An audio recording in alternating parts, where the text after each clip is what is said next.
Bring your recording again.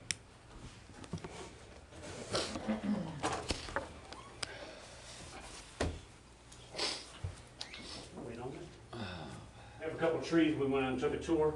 There were two trees. One of them, I believe, is at 202 College Road, not College Avenue, but College Road. And then there was another at 208 College Road. One is an oak tree, or 108, excuse me. One is an oak tree and one is a pine.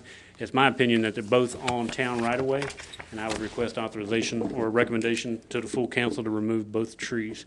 I'm not sure our staff can get them, and I'll leave that up to Dan whether he's comfortable with it or not. If not, we can get prices on getting a couple of them out of there at the same time. I'll make a motion that we take the two trees out on College Road. A second. All those in favor say aye. Aye. The third tree we looked at was on Beech Cliff, and it was really a significant, probably a 30-inch red oak tree on Beech Cliff. It's not dead. I do believe it encroaches on the town right away, but it is not dead, and I don't know if it poses an immediate threat, but we did go look at it, and I would make a recommendation to the committee that we do not cut that tree down as a matter of precedent, and we're going to be cutting a bunch of live trees down around town, and we don't have any immediate infrastructure other than the road surface immediately adjacent. I'll make a motion that we not cut down a live tree. And we'll keep an eye on it. If it starts to pull out of the ground, I'll let you guys know, and then we'll. I second that motion.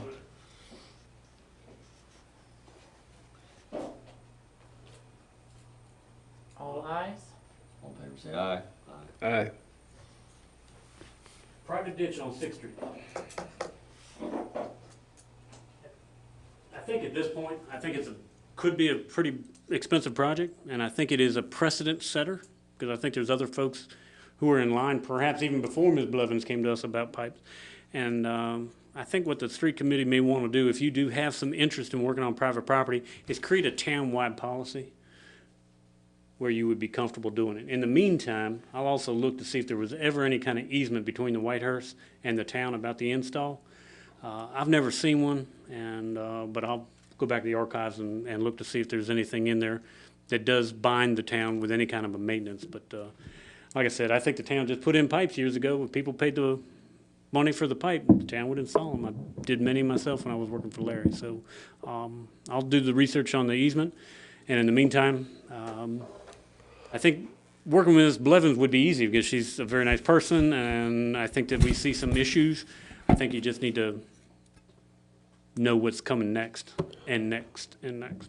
I'd like to make a motion that the full council review this, go out there to the project and look at this before the street department makes any recommendations. I think it's gonna change the town's policies, on how we handle drainage, and how we sit in the van. Drainage is a biggie, especially after a big rain.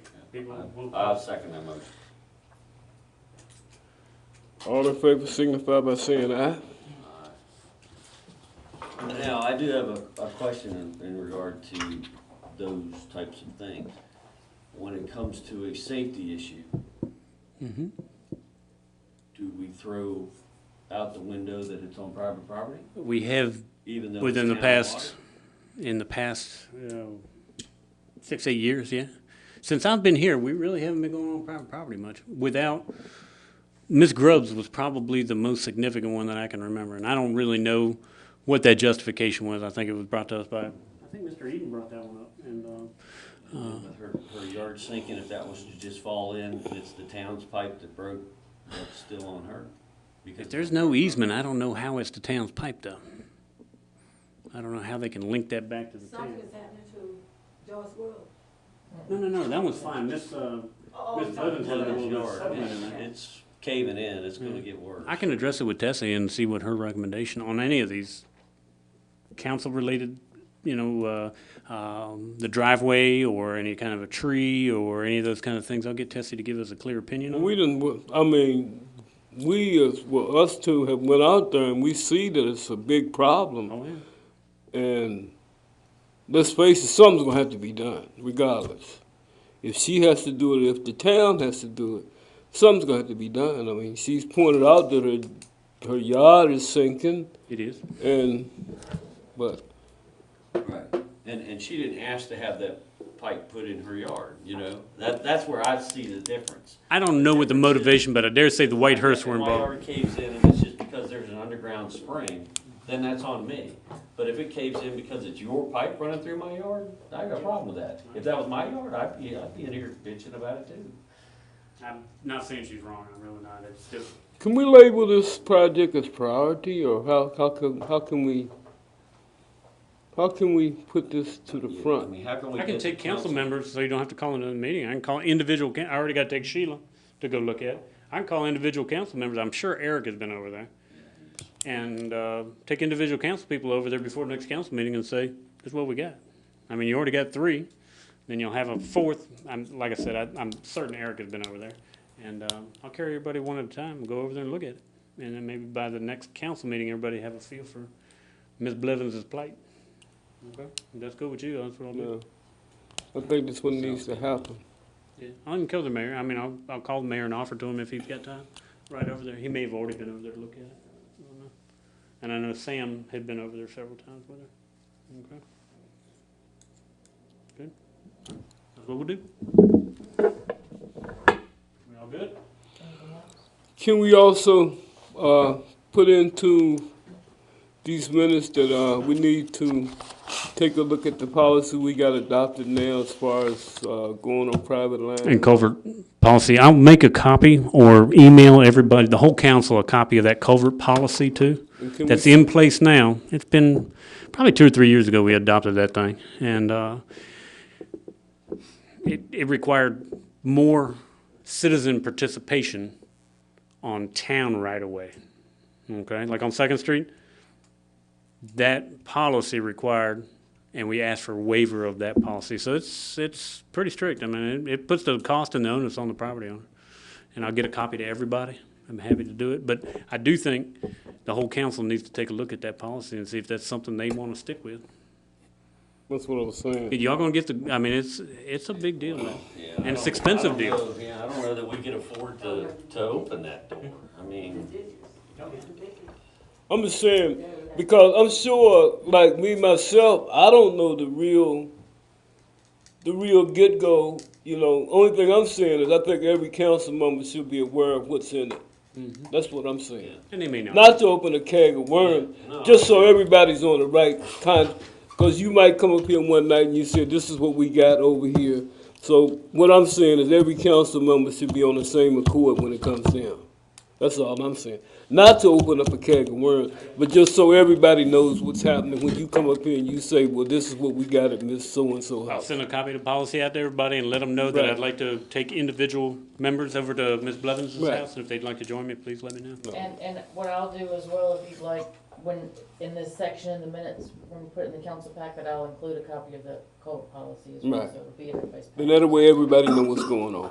All right. All good. Mr. Maddox might want to ride over there too. Who? Is there, Maddox. do you wanna, Yeah. is there anything else?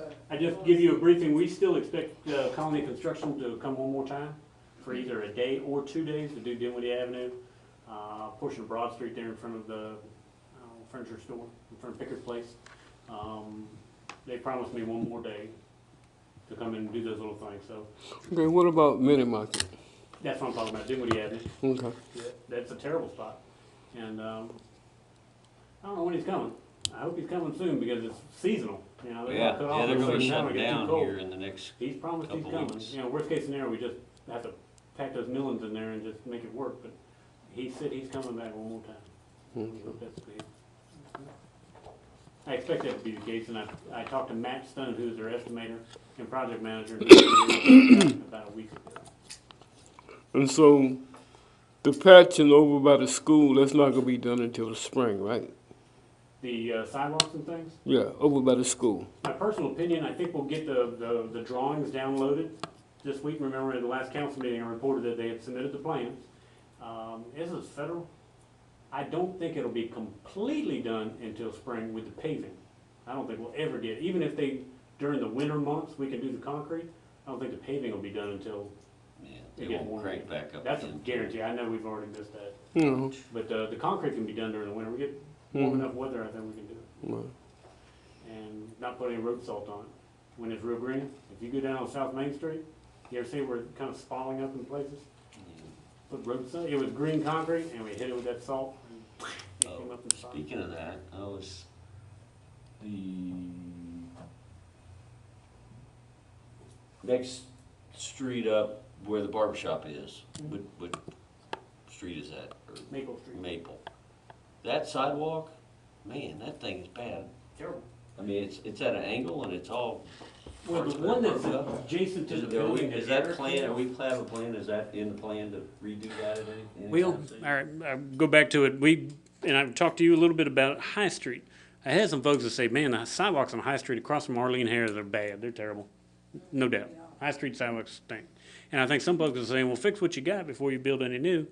Last year, I went to council because we had also talked with the lady that runs Happy Cafe and Margie Nevins. That sidewalk with that curb and gutter was like falling apart. So we made a decision, one or the other, and we did that. I wanted to go around the corner, but there's a water meter in there, and I was gonna have to relocate the water meter. If you ever look at it, there's a water meter vault on the Maple Street side where the dance studio is, Okay, across from the barber shop. yeah. Now, But Eric there's not Nash has sidewalk bought there that on side, property. is there? Huh? There's not sidewalk though on that side, is there? There is? Okay. But I've also had several requests from the, not recently, because I think the ownership has changed, but at one time, the barber shop folks really wanted a handicap entrance in there. And you can see that the town kind of smudged one in there, and there's a significant step going into the barber shop. I never really have done it. It was part, if you remember, we applied for a downtown DHCD grant for the south end of, it was gonna be all replaced then, and we didn't get the grant. So, is it in the plan? Yeah, we probably need to replace a lot of sidewalks. High Street, I think is a mighty good candidate. There's another one down on Dinwiddie Avenue, there's a tree that's cracking it all up, and, that'll be on your next agenda the next time. I think I'm ready to sit down with you and talk to you about it. It's not a dead tree, but it's killing the sidewalk. Busting it all. You talking about right there at the, when you first get into High Street, right? What I'm talking about is if you go down Elm right here Mm-hmm, and take a right, mm-hmm, that first block on the right, mm-hmm. yeah, it's terrible. I mean, it's. But the rest of High Street is good. If you look over in front of, you know where the car wash is, Mm-hmm. and you come from there, it's good. And then in front of Miss Arlene Harris is that big brick house that's for sale, and it goes back to pot. And the Right. grade is really cockamamie there. I don't know why that was done like that. Maybe Mrs. Harris didn't want to have all that construction in front of her house at the time. I don't know, but that sidewalks on Harris Street, and even in front of Brentwood Apartments, they're pretty bad Right. too. Because there's nothing to write home about either. So, I can do a block a year without any trouble. I can handle a block a year. And I think High Street would be the next block, logically, to do. It needs to be done, it's bad shape. And we told the folks it's gonna take a year, because we're gonna do Happy Cafe block first, and then we'll get back over there. But I do think the comments that you received, I think are spot on. That Yeah. sidewalk stinks, man, that's no And good. Phillips, let's see if we can, remember that, Jennifer's buddy? We see if we can get the mobile police thing over On High Street, that's on what. High Yep. Street for her. You know the, speed thing, John? Speed thing, see if we can get it over on High Street Little for blinking her. lights? The lady that came and talked to you and you sent me her email. Oh, yeah, okay. Yeah, she Yeah. wants to get Yes, the we'll mobile get thing that. over there. People speeding down High Street. Yeah, Complain about it, they're yeah. getting a lot of complaints. Thank you. Is that it? You wanna adjourn the meeting? Yeah, during the meeting at 5:30.